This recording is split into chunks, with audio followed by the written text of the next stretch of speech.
We have been telling Canada, saying, look, these are wanted criminals from India. You have given them visas. They have come, many of them in false documentation, and yet you allow them to live there. Prime minister Trudeau अभी Baisakhi parade में थे 3-4 रोज पहले, तो वो मुस्कुराए जब उनके सामने खालिस्तान जिंदाबाद के नारे लगे। See, when you tell them something, their answer is no, no, no. We are a democracy, but it is free speech.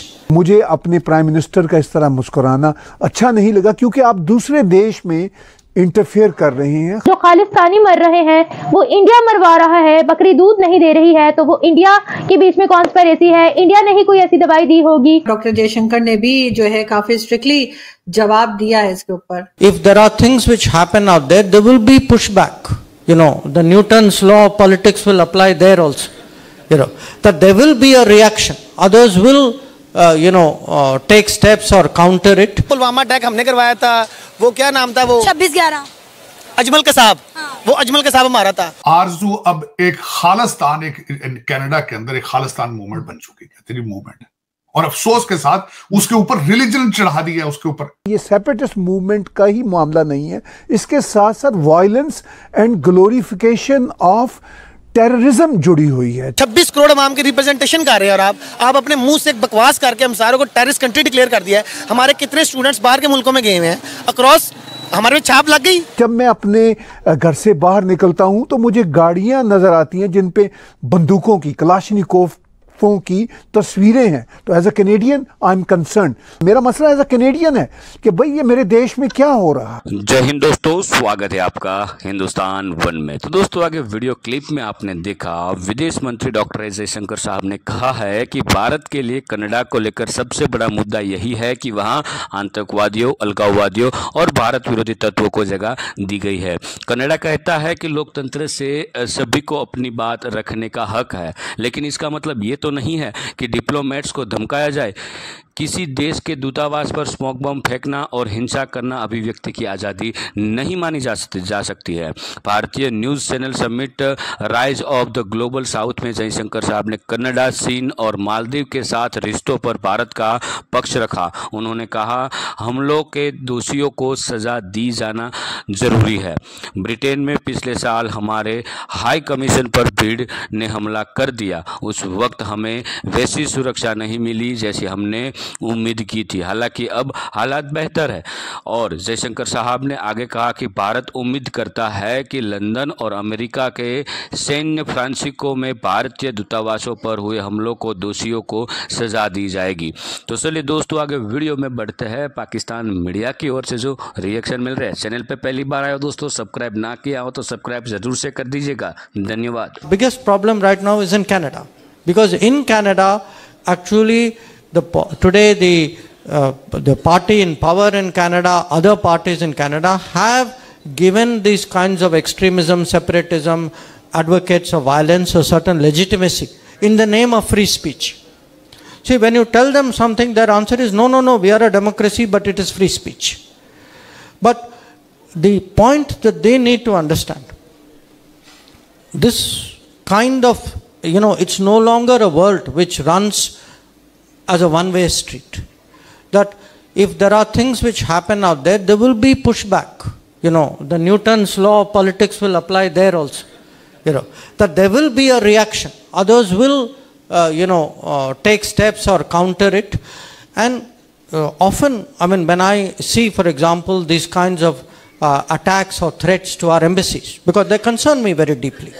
And I tell the foreign minister, saying, suppose it happened to you. If it was your diplomat, your embassy, your flag, how would you react?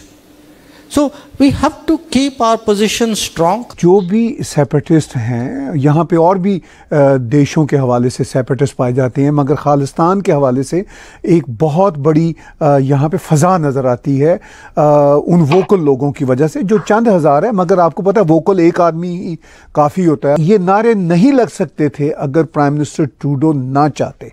चलिए, हमने मान लिया कि prime minister Trudeau के इल्म के बगैर ये नारे लग गए, तो उसके बाद प्राइम मिनिस्टर का इस तरह मुस्कुराना, ये एक बहुत बड़ा सीरियस मैटर है। और फिर उसके बाद अब देखिए 2-3 दिन गुजर गए हैं, प्राइम मिनिस्टर ऑफिस की तरफ से कोई वजाहत नहीं आई।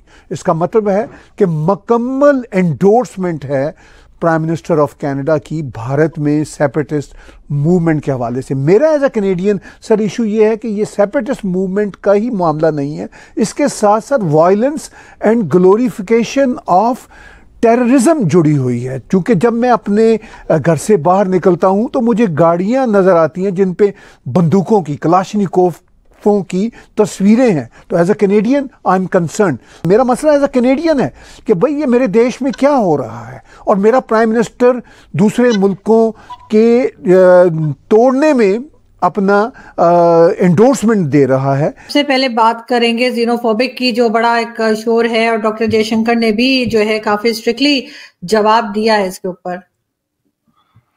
देखें आरजू, एक तो इस पे जीनोफोबिक का उन्होंने जिक्र किया है किसी फंड रेजर पे वॉशिंगटन डीसी के अंदर हमारे जो बाइडेन साहब ने, और जापान, और उन्होंने भाषण देने की कोशिश की जापान को और भारत को, के दोनों को, कि जी आप इमिग्रेंट्स के खिलाफ हैं।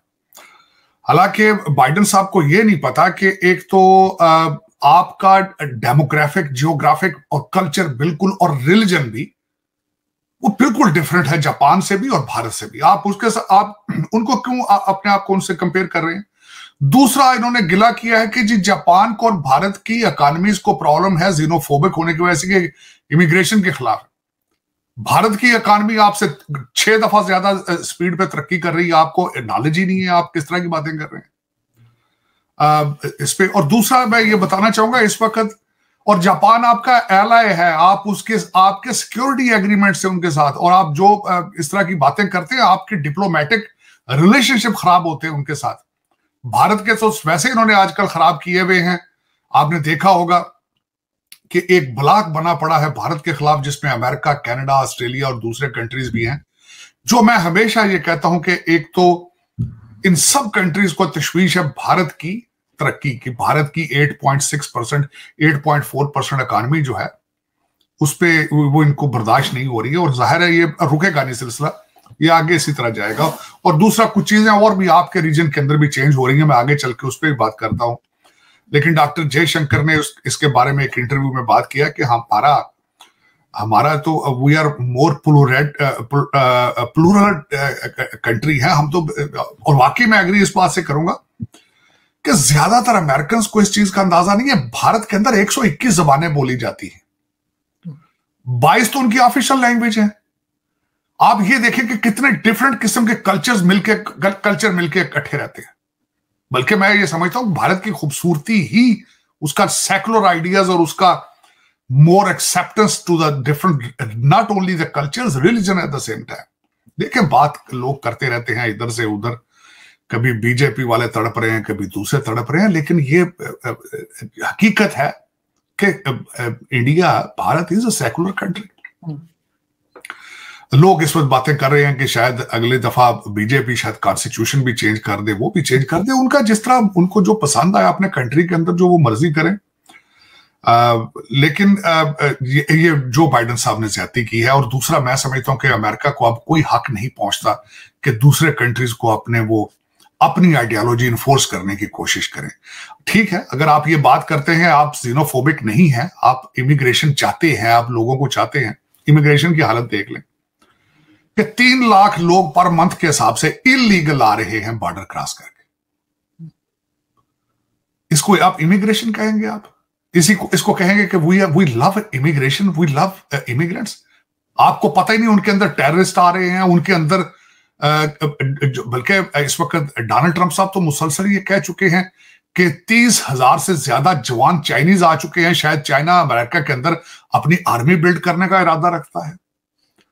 फिर आपको इमिग्रेशन से मोहब्बत है। डोनाल्ड ट्रंप साहब ने तो स्टेटमेंट दे दिया कि उन्होंने आते ही 15 से 20 मिलियन लोगों को आर्मी स्टाइल, मिलिट्री स्टाइल पे डिपोर्ट करेंगे।